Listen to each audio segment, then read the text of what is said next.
Le Maroc fait du tourisme d'affaires un axe stratégique de son développement économique avec un objectif de 2,3 millions de visiteurs à l'horizon 2030. Le Royaume investit dans de nouvelles infrastructures de congrès et d'expositions pour attirer les grands événements internationaux, diversifier son offre touristique et soutenir sa croissance économique.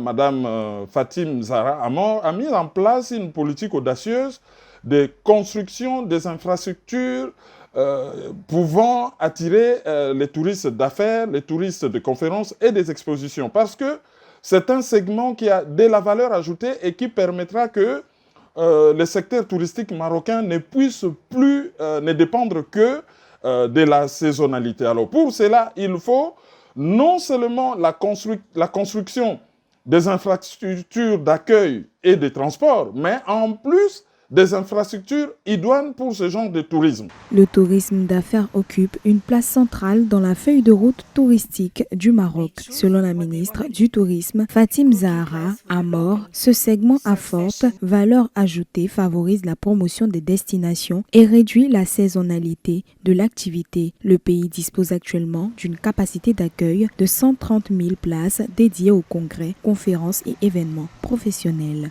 Ces investissements sont selon moi une condition nécessaire, mais pas suffisante. En injectant des centaines de millions de dirhams à Agadir, à Rabat et surtout à Marrakech, avec son futur géant de 20 000 places, le Maroc va combler ainsi et enfin son déficit structurel en infrastructure de standing mondial. C'est le levier pour moi indispensable pour désaisonnaliser le secteur et capter une clientèle qui est quand même à forte valeur ajoutée. Cependant, le défi d'ici 2030, ça ne sera pas seulement de construire, mais il va falloir vendre. D'ici 2030, le Maroc devrait déployer plusieurs projets clés. Un palais des congrès de 5 000 places à Agadir fin 2026, un complexe de 20 000 places à Marrakech ainsi qu'un projet à Casablanca et un centre d'exposition à Rabat à 700 millions de dirhams. Ces investissements visent à positionner le royaume comme un leader mondial du tourisme d'affaires.